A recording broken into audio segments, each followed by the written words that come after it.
Long before anyone whispered the name Mustang with any real concern, German aces were flying with a level of confidence that bordered on untouchable. These were pilots who had survived the brutal early years of the war, outmaneuvered entire bomber streams, and built reputations that made them legends even while they were still alive. To them, Allied fighters had predictable weaknesses, slow climbs, short legs, and a tendency to break off when the fight drifted too far from home. The Luftwaffe had grown used to exploiting those weaknesses, and that familiarity shaped everything they believed about the next American plane that showed up on their radar.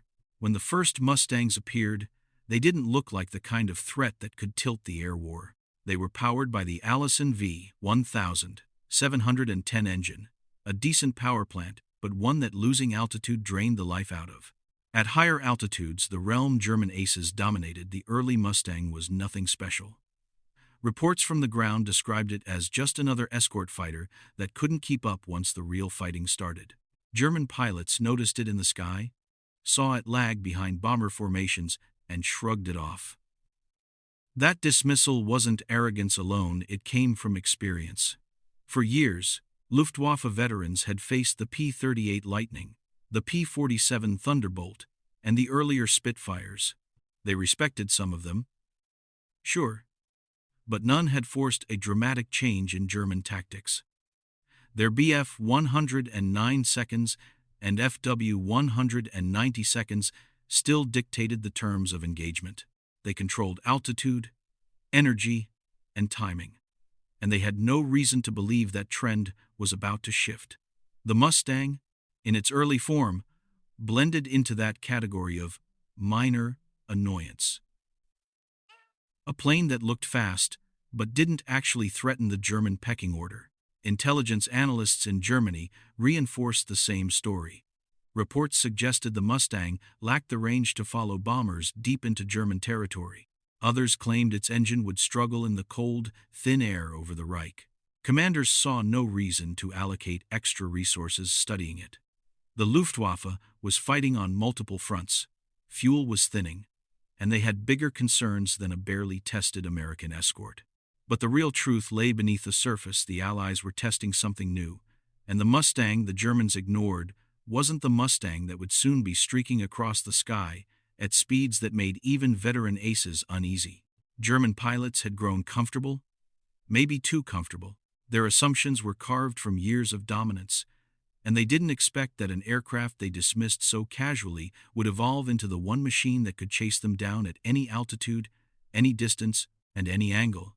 And soon, that evolution would hit them harder than they imagined, because the Mustang they ignored was just the opening act. The one that followed would change everything. The shift didn't happen with fanfare. There was no dramatic announcement, no sudden headline that warned German pilots their dominance was about to crack. Instead, the transformation came quietly, tucked inside an airframe the Luftwaffe thought it already understood. The Americans took the Mustang, the same plane German aces had brushed off, and rebuilt its heart. They stripped out the Allison engine and replaced it with something far more dangerous, the Rolls-Royce Merlin. This wasn't just an upgrade. It was a resurrection. With the Merlin under its hood, the P-51 no longer stumbled at altitude, it soared. German pilots who once watched it fade behind bomber formations suddenly noticed something unnerving. The same silhouette, but now climbing with them, matching their angles, holding speed where it never could before. Combat reports on the German side began to collect odd details.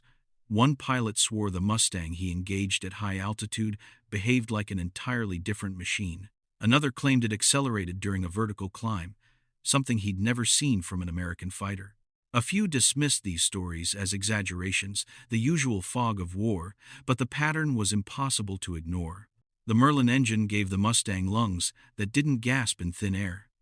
At 20,000 feet, where the Luftwaffe loved to play, the new P-51 suddenly became a predator. It turned smoother, climbed faster, and held its energy like nothing the Germans were prepared for. Its speed wasn't merely impressive, it was disruptive. It broke the rhythm German pilots had relied on for years. Up to this point, Luftwaffe aces had used altitude as their shield. They could dive, strike, and escape before Allied fighters had time to react. But the Merlin-powered Mustang stripped that advantage away. Now, when a German pilot tried his classic boom and zoom, a Mustang was right behind him, refusing to fall back, refusing to run out of breath. At first, German intelligence analysts chalked this up to isolated incidents. Improved engines, they whispered. Maybe the Americans installed new superchargers. No one believed the Mustang had been fundamentally re-engineered. But as more engagements took place, even the most confident aces began to feel a shift. The new Mustang wasn't breaking off. It wasn't turning back home. It was pushing deeper, chasing longer, stalking fighters that once left it behind with ease. Rumors spread quietly across Luftwaffe units. Some pilots said the Allies had unlocked a miracle fighter. Others joked with a hint of fear that the Americans had somehow stitched a British soul into an American body. Whatever the explanation, one thing was obvious. This new Mustang did not fly like the old one. It flew like something made for the exact mission the Germans thought they had locked down. And as the Merlin-powered Mustangs began escorting bombers deeper into the heart of Germany, veterans realized something unsettling. This wasn't a fluke. This wasn't a temporary advantage. This was the beginning of a new sky, one where the hunters were about to find themselves hunted. The first real warning didn't come from high command or intelligence officers. It came from the pilots themselves, the men who lived and breathed combat, who could sense danger long before anyone on the ground had the numbers to prove it. These early encounters weren't dramatic turning points, just thin cracks in the Luftwaffe's confidence. But to the veterans who paid attention, those cracks were unsettling. One of the earliest reports came from a squadron leader who had tangled with what he believed was a routine escort flight. He expected the Mustangs to do what they'd always done: fall behind once the dogfight climbed higher, struggle to maintain speed, and eventually peel off to save fuel. But this time, the American fighters didn't fade away. They held formation. They stayed aggressive. And when he tried to shake one with a steep climb, his usual escape, the Mustang didn't stall or drift. It followed him. Pilots who had fought hundreds of battles knew instantly when something was off. They didn't need a briefing to understand a shift in the air. And that's exactly what happened.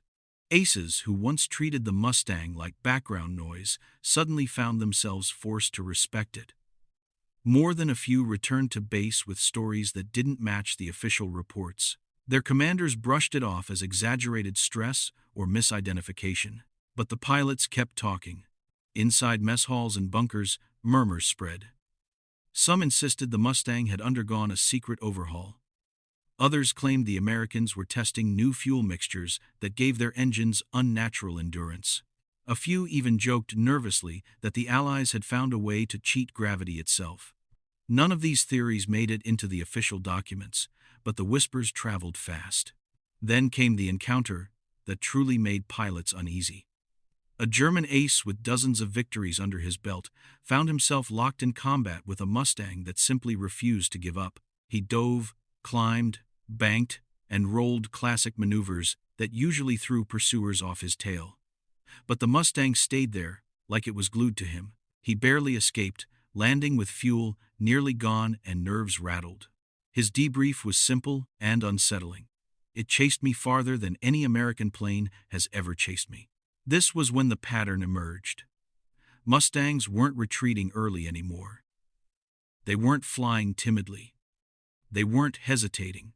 They were pushing deeper into German-protected skies, acting like they had all the range in the world and the speed to match anyone who challenged them.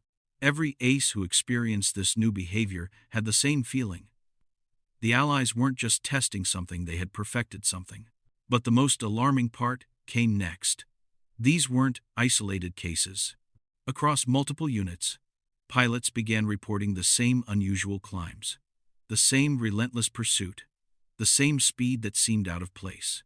And soon, even the most stubborn aces would have to admit the truth.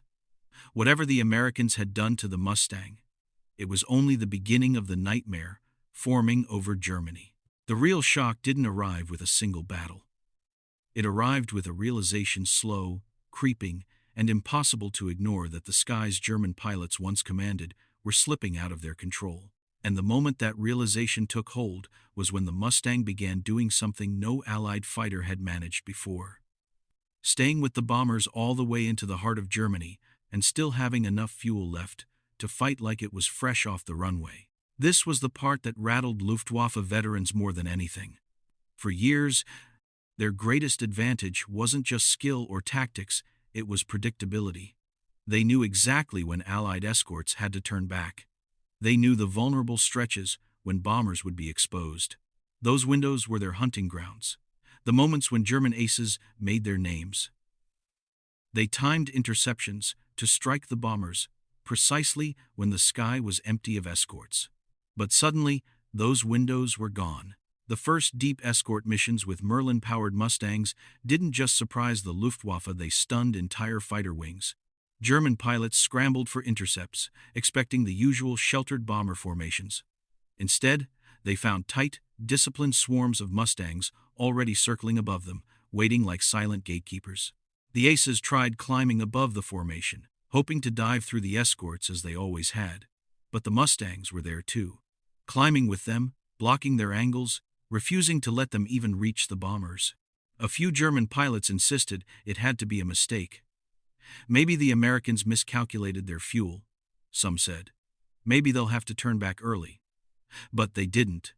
They stayed. And they fought.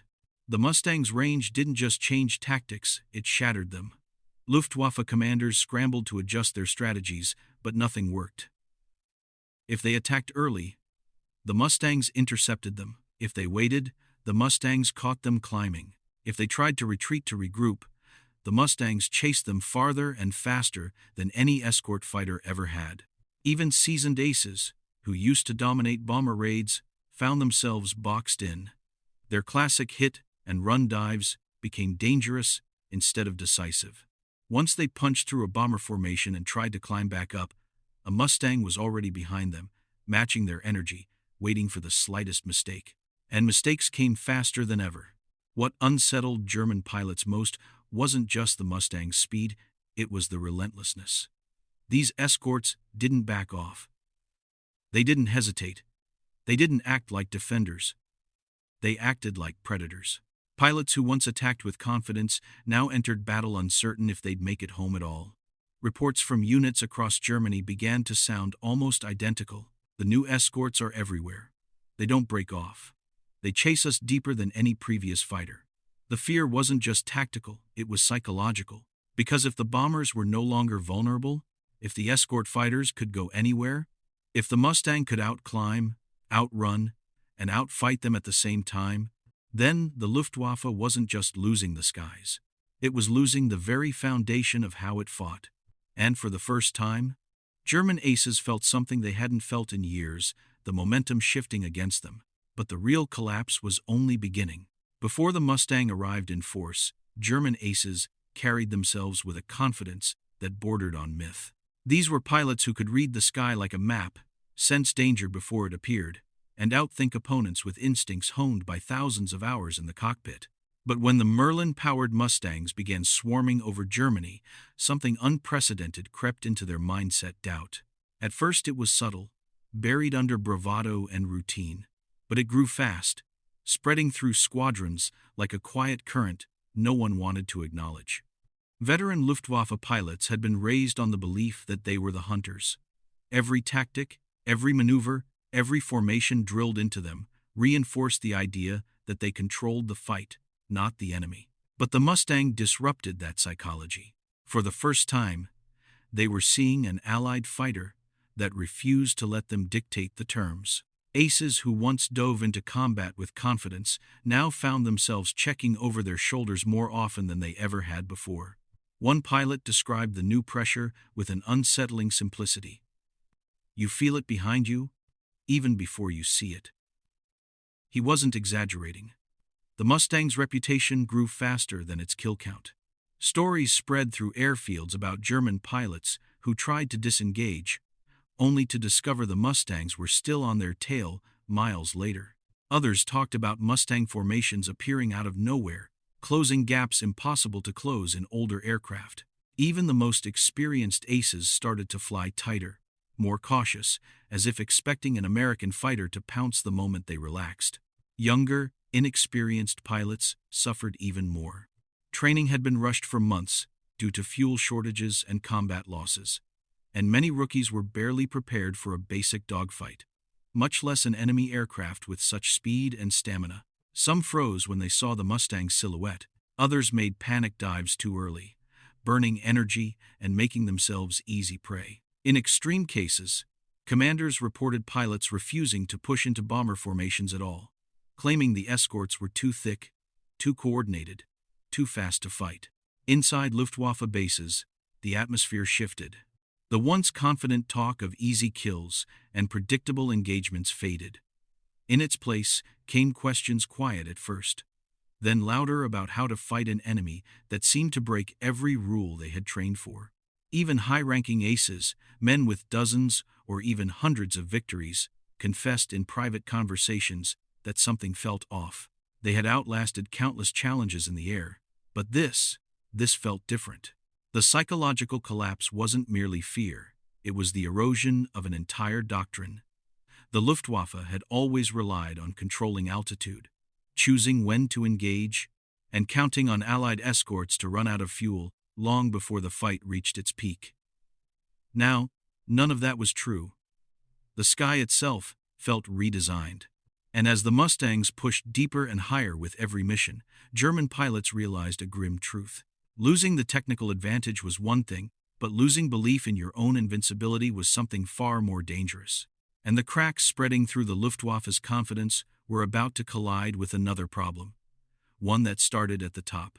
As Mustang after Mustang pushed deeper into German airspace, something became painfully clear. The Luftwaffe wasn't just losing because the enemy had a better machine. It was losing because the people in charge had misread the entire situation from the start. The warning signs had been there: scattered reports from veteran pilots, strange altitude behavior, longer-range escorts, and an enemy fighter that refused to follow old patterns. But German command had grown used to a certain kind of dominance, and that confidence made them slow to adapt at the very moment they needed clarity the most. The earliest mistake came from intelligence. Analysts believed the Mustang had strict altitude and range limits, basing their assumptions on outdated reports from the Allison-powered version. When pilots started filing complaints about Mustangs that climbed like snakes and chased them across half of Germany, those reports clashed with intelligence data that insisted such performance wasn't possible. Instead of adjusting the data, commanders dismissed the pilots. Misidentification, they said. Stress, others argued. A few blamed the weather, or visibility, or even pilot nerves. Anything except the real answer. Then came the technical miscalculations. German leadership underestimated just how significant the Merlin engine truly was. They knew the British had perfected high-altitude engines, but they didn't expect the Americans to marry one to a fighter that already had excellent aerodynamics. The idea that an Allied aircraft could suddenly outperform their own late-war 109 seconds and 190 seconds was something they simply didn't consider. Their confidence in German engineering blinded them to the possibility that someone else had built something stronger. Pride became a quiet enemy. Fuel shortages made everything worse. By late 1943 and early 1944, Germany's reserves had shrunk to dangerous levels. Training flights were slashed. New pilots went from classroom to cockpit with barely enough hours to understand their aircraft, let alone face the most capable escort fighter of the war. High command knew the pilot crisis was severe, but instead of addressing it realistically, they issued optimistic statements, claiming the situation was temporary. It wasn't. Rookie pilots were being thrown into battles against skilled, well-trained Mustang squadrons, and they were being cut down faster than they could learn. Meanwhile, arguments among top Luftwaffe leaders created even more chaos. Some insisted the solution was new aircraft, like the Me-262 jet, though it was still plagued with political interference and mechanical headaches. Others pushed for outdated tactics that no longer worked against Mustang escort swarms. A few commanders argued that the only way to survive was to avoid combat, unless the odds were overwhelming, but avoiding combat didn't protect Germany from the bombers. Behind closed doors, bitterness grew. Aces complained that their warnings were ignored. Commanders blamed poor intelligence. Intelligence blamed pilot exaggeration. No one wanted to admit the truth. The Luftwaffe had been caught unprepared by an aircraft they had almost laughed off a year earlier. And while leaders debated, the Mustangs kept coming. Every day they grew more familiar with German defenses. Every week their tactics sharpened. Every month the air war tilted further. But nothing made that shift clearer than the stories that circulated among pilots, tales of duels where the old masters tried to prove their skill still ruled the sky, and discovered the sky no longer obeyed them. Long before commanders finally admitted something was wrong, the pilots themselves were already learning the truth the hard way in the split-second chaos of real combat. Dogfight stories spread through Luftwaffe bases faster than official orders, each one more unsettling than the last. These weren't exaggerated tales invented by rookies. Many came from hardened veterans with reputations carved in the clouds. And every story carried the same quiet message. The Mustang had rewritten the rules. One of the earliest warnings came from a well-known German ace who had spent years mastering high-altitude boom and zoom tactics. For him, diving through a bomber formation and climbing back up to reset the attack was routine. But during a late 1943 engagement, everything went wrong. He dove cleanly, shredded a bomber's engine, and started climbing only to spot a Mustang rising toward him with impossible speed. He assumed the American had botched the angle and would stall out. Instead, the Mustang kept climbing and kept gaining. Shocked, he broke off the climb and dove, fully expecting the American to lose energy first. The Mustang stayed glued to him. He returned to base shaken, muttering that he'd been chased by a plane that clearly did not belong in the same category as anything he'd seen before. Another encounter came from a squadron stationed near Berlin. During a routine intercept, a pair of experienced German pilots spotted what they thought were P-47 Thunderbolts. They moved in confidently. The P-47 was tough, but its turning ability left plenty of openings. But as they closed the distance, the silhouettes looked wrong. Sleeker, sharper, faster. Before they could reposition, the Mustangs turned into them with a smooth, controlled swing that caught both Germans off guard. The fight flipped in seconds. One pilot tried his go-to rolling scissors escape, but the Mustang matched him motion for motion, as if anticipating each twist. He barely escaped by diving at full throttle, pulling out with trembling hands. The other pilot didn't make it home. That story spread across multiple bases within days. Even more unsettling were the accounts from pilots who tried classic disengagement tactics: climb away, slip into clouds, or dive for friendly airspace, only to find the Mustangs unwilling to break off. A pilot near Hanover described being pursued so far beyond normal escort limits that he assumed the American must have miscalculated his fuel. Yet the Mustang never hesitated. It chased him until ground fire finally forced it to peel away. "They don't fly like escorts anymore," he said afterward. "They fly like they own the sky." Perhaps the most infamous rumor came from a group of rookie pilots who swore that a single Mustang had intercepted an entire German formation before the bombers even appeared. Whether true or exaggerated, it didn't matter. The story spread because it felt believable. That was the new reality. The Mustang wasn't just faster, or stronger, or more persistent. It felt omnipresent. Every duel, every escape, every narrow survival rewrote what German pilots thought they knew about air combat. Skill still mattered, but no amount of finesse could compensate for an enemy fighter that outperformed them at every altitude, every angle, and every distance. These stories weren't just tales of defeat, they were warnings, and by the time command finally understood their meaning, the Mustang's dominance had already grown into something the Luftwaffe could no longer outrun, leading straight into the grim reality of the war's final phase. By the time 1944 rolled into its brutal middle months, the shift in the skies wasn't theoretical anymore. It wasn't whispered in pilot lounges or tucked into scattered combat reports. It was everywhere. The Luftwaffe, once feared, respected, and undeniably dominant, now faced a reality they never expected. The P-51 Mustang ruled the air above Germany, and there was no strategy, no altitude trick, no last-minute dive that could claw that dominance back. Every mission felt heavier. Veteran pilots, who had once launched with the calm focus of predictable combat, now carried a different energy, tense, braced, almost resigned. They knew what waited for them up there. The Mustang didn't just match them, it outpaced them. It didn't just survive at altitude, it thrived there. Every time they climbed into their cockpits, the Mustang's silhouette lingered in their thoughts as a reminder of how far the balance had tipped. The numbers on paper were devastating. Mustang kill ratios rose sharply, not because German pilots suddenly forgot how to fight, but because they were flying aircraft that simply couldn't compete anymore. Fuel-starved engines, inexperienced replacements, rushed maintenance, and increasingly desperate tactics all collided with an enemy machine that had become the perfect escort fighter. The Mustang held speed even in steep climbs, dove without losing control, and kept its energy in turns that the Bf-109 and W-190 could no longer match consistently. But the statistics didn't capture the emotional punch.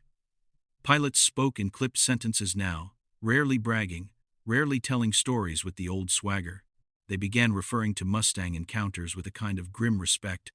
"The long one is the problem," some said, meaning the Mustang's unbelievable range. Others simply called it the shadow, because it appeared everywhere, at every altitude, on missions where they expected to find nothing at all. Training units saw the collapse up close. New pilots were being fed into battles they weren't ready for, facing enemies who had thousands of hours behind them and machines built for late-war dominance. Many didn't survive their first engagements. Instructors whispered bitterly that sending rookies into Mustang-controlled skies was like throwing them into a storm they had no hope of navigating. Even high command could no longer deny reality. Reports came in describing Mustang formations, breaking apart entire interception attempts before they even began. German fighters would scramble, start forming up, and immediately scatter the moment Mustangs appeared overhead, not out of cowardice, but out of simple survival. The air war had become lopsided beyond repair.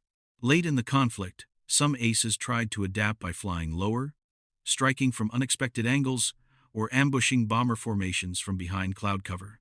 None of it worked for long. The Mustang's speed closed gaps that used to be safe. Its range nullified evasive retreats. Its climb rate ruined surprise attacks. Every advantage the Luftwaffe had built its doctrine on was now countered by a single aircraft that Germany had once dismissed as irrelevant. And as the late war months dragged on, the tone among German pilots shifted from frustration to acceptance. They weren't just fighting a superior aircraft. They were fighting an unstoppable momentum, one powered by technology, strategy, and an enemy that had finally mastered the skies.